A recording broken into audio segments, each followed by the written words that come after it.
president saying that, hey, we're accusing the president, he's the one that's creating this crisis? Joining me tonight is Senator Bernie Sanders of Vermont. Senator, great to have you with us tonight. What did you think of the president's speech? I thought it was a good speech, probably should have been given 6 or 7 months ago.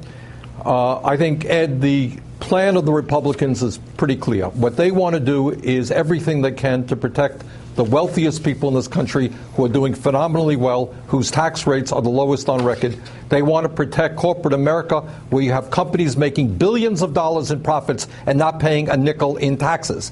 And then what they want to do in a variety of ways is not only slash discretionary spending on education, on health care, on environmental protection, on nutrition. Their plan is to go after, as you referred, the big three. They want to decimate Social Security, Medicare, and Medicaid. That is their long-term plan of action. But, as you also indicated, let's be very clear. The Democrats have compromised and compromised and compromised.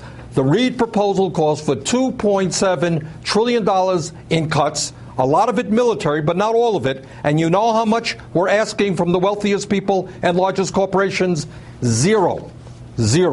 Well, I found it interesting tonight. You just said that the Democrats have compromised. The president seemed to be an honest broker tonight. He's willing to serve up some pretty tough cuts, support the Reid plan, which is $2.7 trillion. It's not the $4 trillion the president was talking about.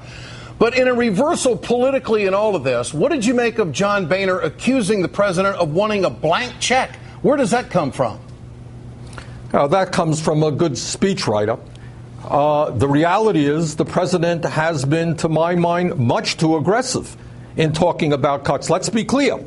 There are millions of progressives who are extremely upset that this president has begun to talk about major cuts in Social Security, cuts in Medicare, and hundreds of billions of dollars in cuts in Medicaid. But the Reid plan tonight, Senator, the Reid plan tonight has the big three off the table. That's right. It does. So I think that progressive voices in this country are being heard by the White House and also by the Senate. Does this have a chance of passing?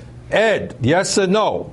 You are right. The big three are not in the Reid proposal. But you know what is in the Reid proposal?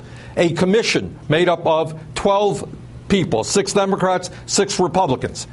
And within that commission work, what could happen is Social Security, Medicare, and Medicaid could be impacted. The point is, our position, which says that the wealthy and large corporations have got to contribute to deficit reduction, is what the overwhelming majority of the American people want.